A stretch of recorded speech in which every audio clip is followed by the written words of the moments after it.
Dans une contrée lointaine, perdue au cœur de l'Afrique de l'Ouest, se trouvait le village de Fadial, bordé par la majestueuse forêt de baobabs géants, une forêt ancienne que les villageois respectaient et craignaient en même temps. Cette forêt n'était pas simplement un lieu de chasse ou de cueillette, c'était un espace sacré, habité par des esprits anciens, des créatures mystérieuses et des secrets jamais révélés aux hommes.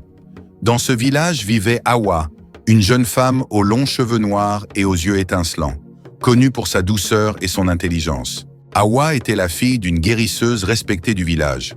Sa mère, une femme au talent de guérison presque surnaturel, avait enseigné à Hawa l'art de soigner avec les plantes, mais aussi la sagesse des ancêtres et le respect des esprits qui habitèrent la forêt. Cependant, un mystère planait toujours autour de la mort prématurée de son père, un chasseur courageux. Sa disparition, il y a de nombreuses années, avait laissé une marque indélébile dans le cœur d'Hawa, renforçant son lien avec la nature et la protection des siens. Elle savait que quelque chose d'étrange se cachait dans la forêt, quelque chose que personne n'osait nommer. Le village de Fadial, bien que prospère, vivait selon des règles strictes, dictées par les anciens et les traditions. Personne ne devait s'aventurer seul dans la forêt à la nuit tombée, et certains arbres étaient considérés comme des lieux interdits, gardiens des esprits anciens. Les enfants du village étaient éduqués dans le respect de ces traditions et avertis des dangers des forces surnaturelles. Cependant, la vie d'Hawa prit un tournant lorsqu'un étranger arriva dans le village. Diallo, un homme au charisme énigmatique, apparut un jour de nulle part, comme une ombre émergeant des profondeurs de la forêt. Il était grand, avec des traits finement sculptés et des yeux d'une profondeur inquiétante, comme s'il renfermait des siècles d'histoire et de secrets. Les villageois, méfiants au départ, furent vite charmés par son attitude courtoise et ses récits des terres lointaines. Diallo devint rapidement un visiteur régulier chez les anciens du village, qui appréciaient sa connaissance des plantes, des mythes anciens et des histoires des royaumes éloignés. Mais ce fut surtout Hawa qui tomba sous le charme de cet homme mystérieux. Il semblait posséder une sagesse qui transcendait le temps, et elle se surprit à attendre avec impatience ses visites.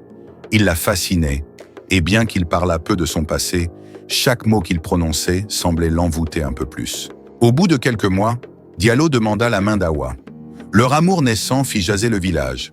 Certains étaient heureux de voir Hawa avec un homme si respecté, tandis que d'autres, surtout les anciens, se méfièrent de Diallo.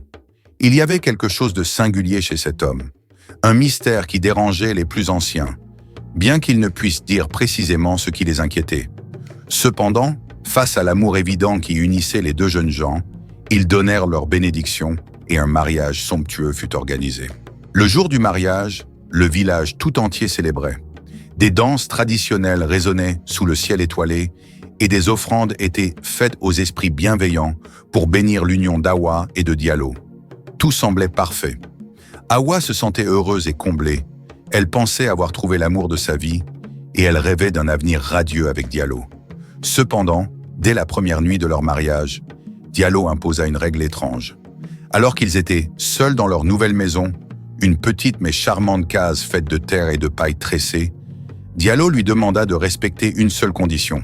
« Hawa, il y a une chose que je dois te dire, » dit-il d'une voix calme mais grave. « Chaque nuit, après minuit, je dois quitter cette maison. Il est essentiel que tu ne me suives jamais, que tu ne cherches jamais à savoir où je vais, ni ce que je fais. C'est une question de vie ou de mort. » Hawa, surprise par cette demande, ne comprit pas pourquoi son mari lui imposait une telle règle.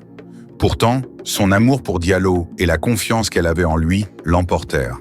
Elle accepta sans poser trop de questions, convaincue que Diallo lui expliquerait tout en temps voulu. Les premiers mois de leur mariage furent heureux, mais cette règle étrange restait présente dans l'esprit d'Hawa. Chaque nuit, à la même heure, Diallo quittait leur lit, disparaissant dans la forêt obscure, et ne revenait qu'à l'aube. Son absence laissait un vide dans le cœur d'Hawa, et peu à peu, l'inquiétude grandit en elle. Lorsqu'il revenait, il paraissait souvent épuisé, avec des griffures sur les bras et la terre collée à sa peau. Sa voix devenait rauque certains matins, comme s'il avait crié ou rugi toute la nuit. Au début, Hawa ferma les yeux sur ces détails troublants. Elle se disait que Diallo avait ses raisons, que peut-être il portait un fardeau qu'il n'était pas encore prêt à partager avec elle. Mais avec le temps, la situation devint de plus en plus pesante. Le doute s'insinuait dans son esprit. Elle ne pouvait plus ignorer les marques sur le corps de son mari, ni le changement progressif dans son comportement. Il semblait plus distant, parfois même sauvage dans ses gestes. Une nuit, poussée par une inquiétude croissante et une curiosité irrésistible, Hawa décida de rompre la promesse qu'elle avait faite à son mari. Elle savait que cela allait à l'encontre de la règle établie par Diallo, mais son instinct lui disait que quelque chose de terrible se passait. Lorsqu'il quitta leur lit cette nuit-là, elle se leva discrètement, enroula un pagne autour de son corps frissonnant et sortit de la maison, suivant les traces de Diallo à travers la forêt. La forêt, sombre et silencieuse, semblait différente cette nuit-là. Les arbres eux-mêmes paraissaient plus grands, plus menaçants. Hawa ressentait une étrange sensation, comme si elle était surveillée par des yeux invisibles, mais elle continua à avancer, déterminée à découvrir la vérité. Elle suivit Diallo de loin, veillant à ne pas se faire repérer.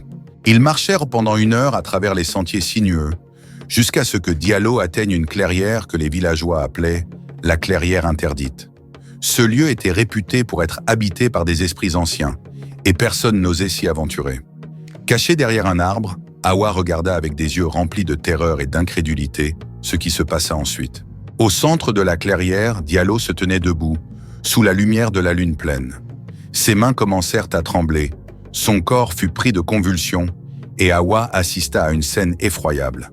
Devant ses yeux, le corps de son mari se déformait, ses membres s'allongeaient, sa peau se couvrait de poils noirs, et son visage se transformait. En quelques secondes, là où se trouvait un homme, se tenait maintenant un lion majestueux, mais terrifiant. Un rugissement puissant ébranla l'air, faisant trembler les feuilles des arbres, et le lion noir se mit à rôder autour de la clairière. Hawa, paralysée par la peur, recula lentement, tâchant de ne pas se faire remarquer. Son mari n'était pas simplement un homme. Il était quelque chose d'autre, quelque chose qu'elle ne comprenait pas encore, mais qui dépassait tout ce qu'elle avait imaginé. Hawa, figée par la terreur, regardait son mari rôder dans la clairière, son immense corps de lion noir musclé et imposant, se déplaçant avec une fluidité presque surnaturelle. Chaque mouvement de la créature dégageait à la fois une beauté sauvage et une menace indéfinissable. Elle pouvait à peine croire ce qu'elle voyait. Cet homme, son époux, qu'elle aimait tant, n'était pas seulement un être humain. Il était une bête, une créature ensorcelée par une force ancienne. À chaque rugissement de Diallo, le sol semblait trembler sous les pieds d'Hawa. La peur l'envahissait, mais elle ressentait aussi une profonde tristesse. Comment cela avait-il pu arriver? Pourquoi Diallo lui avait-il caché un tel secret? Ces questions tournèrent dans sa tête à une vitesse vertigineuse, alors qu'elle se débattait avec la réalité effroyable de ce qu'elle avait vu. Après un temps qui lui parut interminable, la première lueur de l'aube commença à poindre à l'horizon, teintant le ciel d'une douce lumière orangée. Dans la clairière, la transformation commença à s'inverser. Le corps du lion noir se contracta, se tordit de nouveau, et en quelques instants, Diallo réapparut, nu et épuisé, le corps secoué par de violents spasmes. Il resta à genoux, haletant, ses épaules voûtées sous le poids de sa malédiction. Il semblait accablé par une tristesse infinie, et c'est à ce moment qu'Hawa comprit que, malgré tout, Diallo était avant tout un homme pris au piège d'un destin qu'il n'avait pas choisi. Hawa rentra chez elle avant que Diallo ne la voie, le cœur lourd. Elle passa la journée enfermée dans leur maison, ne parlant à personne, revivant encore et encore les événements de la nuit précédente. Elle se sentait déchirée entre l'amour qu'elle portait à son mari et la peur que cette découverte avait éveillée en elle. Que devait-elle faire? Pouvait-elle encore aimer cet homme, sachant qu'il se transformait en bête chaque nuit? Et si la malédiction allait plus loin? Si un jour, il perdait totalement le contrôle et se retournait contre elle? Quand Diallo rentra ce matin-là, il fit comme si de rien n'était. Il lui sourit doucement, comme il le faisait chaque matin, et l'embrassa sur le front. Mais quelque chose en lui avait changé. Il paraissait plus distant, comme si une partie de lui savait que le secret qu'il portait était sur le point d'être découvert. Hawa l'observait attentivement, cherchant à déceler une trace de culpabilité dans ses gestes, mais Diallo resta impassible. Pendant plusieurs jours, Hawa garda le silence. Elle continuait à agir comme si elle ne savait rien, mais la tension entre eux devenait palpable. Diallo semblait sentir que quelque chose n'allait pas, que le voile de mystère qui les protégeait s'était déchiré. Finalement, Hawa ne pouvait plus supporter ce poids. Elle décida de confronter Diallo. Un soir, alors qu'ils étaient assis ensemble autour du feu, Hawa prit une grande inspiration et brisa le silence. « Diallo, dit-elle d'une voix tremblante, je dois te parler. Il y a quelque chose que je dois te dire, et c'est très important. » Diallo, assis en face d'elle, leva les yeux vers elle. Ses traits étaient calmes, mais Hawa remarqua une étincelle de crainte dans ses yeux. Il savait que ce moment était inévitable. « Je t'ai suivi l'autre nuit, » avoua-t-elle, le cœur battant. « Je sais ce que tu es. Je t'ai vu dans la clairière, sous la lumière de la lune. Je t'ai vu te transformer en lion. » Un silence pesant s'abattit sur eux. Le visage de Diallo s'assombrit, ses épaules se tendirent, et pendant un moment, il resta immobile, comme figé par la révélation. Il savait que le moment qu'il avait redouté toute sa vie venait d'arriver. Il avait espéré protéger Hawa de cette terrible vérité, mais désormais, il n'y avait plus de retour en arrière. « Hawa !» commença-t-il doucement, sa voix rauque. « Je n'ai jamais voulu te cacher la vérité, mais je l'ai fait pour te protéger. Ce que tu as vu, c'est une malédiction qui pèse sur ma famille depuis des générations. » Il s'interrompit un instant, cherchant ses mots, alors qu'Hawa le regardait, le cœur serré. « Il y a longtemps, mon ancêtre était un roi puissant, mais arrogant, » poursuivit Diallo, ses yeux plongés dans le feu devant eux. Il régnait sur un vaste royaume, mais il a offensé les esprits des forêts en chassant leurs créatures sacrées. En représailles, les esprits ont maudit toute sa descendance. Depuis lors, chaque homme de ma lignée se transforme en lion la nuit, prisonnier de cette malédiction. Peu importe où je vais, elle me suit. J'ai quitté mon royaume dans l'espoir de fuir ce fardeau, mais il est impossible d'y échapper. Hawa resta silencieuse, assimilant les paroles de son mari.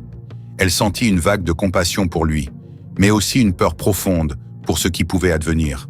« Pourquoi ne m'as-tu rien dit avant? Tu savais que je t'aimais, que je t'aurais aidé. » Diallo hocha tristement la tête. « Parce que ce secret est un poids trop lourd à porter. Je voulais te protéger de cette horreur. Mais maintenant que tu sais, il y a des conséquences. Les esprits ne permettent pas à une âme non maudite de connaître leur œuvre sans exiger un prix. Maintenant que tu connais mon secret, ils viendront pour toi, ou pour moi. » Ces mots frappèrent Hawa comme un coup de poignard. Elle comprit alors que sa vie, et celle de Diallo, étaient désormais en danger. La peur l'envahit, mais elle ne voulait pas fuir. Elle aimait son mari, et elle était prête à tout pour briser cette malédiction. « Non, il doit y avoir une solution. Nous trouverons un moyen de te libérer, Diallo. Je t'en fais la promesse. » Diallo, bien que touché par l'amour et la détermination d'Hawa, secoua la tête. « Il n'y a qu'un seul moyen de briser cette malédiction, Hawa. Les esprits exigent un sacrifice. L'un de nous doit se sacrifier pour que l'autre soit libéré. Je ne te laisserai pas payer ce prix. Je ne le pourrai jamais. » Hawa sentit les larmes monter à ses yeux. Le poids de cette révélation était trop lourd à supporter, et elle savait que son mari était prêt à tout pour la protéger, même au prix de sa propre vie. Cette nuit-là, alors qu'ils se tenaient l'un en face de l'autre, un vent étrange se leva soudainement, balayant les flammes du feu de camp. La terre sembla vibrer sous leurs pieds, et un murmure profond, semblable à un chant ancien, se fit entendre. Les esprits de la forêt se manifestaient. Une ombre immense et effrayante se matérialisa devant eux, prenant la forme d'un esprit ancien, aux yeux flamboyants et au corps nébuleux. La créature parla d'une voix grave et caverneuse. « Vous avez brisé l'interdit, » déclara l'esprit. « Le secret a été révélé. L'un de vous doit payer pour cet affront aux lois des anciens. » Hawa, malgré la terreur qui la paralysait, fit un pas en avant. Elle n'allait pas laisser Diallo se sacrifier sans rien dire. « Non !» cria-t-elle. « Prenez-moi. C'est moi qui ai découvert la vérité. C'est moi qui dois payer ce prix. » Diallo se précipita devant elle, la repoussant doucement en arrière. « Non, Hawa, je ne te laisserai jamais faire ça. C'est ma malédiction. C'est à moi d'assumer les conséquences. » L'esprit s'approcha, grandissant et s'obscurcissant, et les ombres semblaient s'étendre autour d'eux, plongeant la forêt dans une obscurité surnaturelle.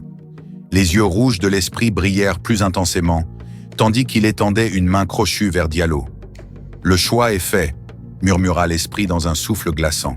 « Le sacrifice sera accompli. » Avant qu'Hawa n'ait le temps de réagir, Diallo poussa un dernier regard rempli d'amour vers elle. Il se tourna vers l'esprit, acceptant son sort. Un éclat de lumière aveuglante envahit l'espace. Hawa ferma les yeux, poussée en arrière par une force invisible. Un hurlement déchirant se fit entendre, un rugissement si puissant qu'il sembla déchirer le ciel. Puis, le silence. Quand Hawa rouvrit les yeux, Diallo avait disparu. Il ne restait que la clairière, silencieuse et vide, avec une brise douce qui passait à travers les arbres, comme un dernier adieu. Hawa tomba à genoux, les larmes coulant librement. Son mari, son amour, s'étaient sacrifiés pour elle. Ainsi s'achève l'histoire d'Hawa et Diallo, une histoire d'amour, de malédiction et de sacrifice. Quelle leçon tirez-vous de cette histoire? Parfois, le courage réside dans l'acceptation de nos destinées et l'amour peut conduire au plus grand sacrifice. Dites-nous dans les commentaires ce que vous avez retenu de cette légende poignante.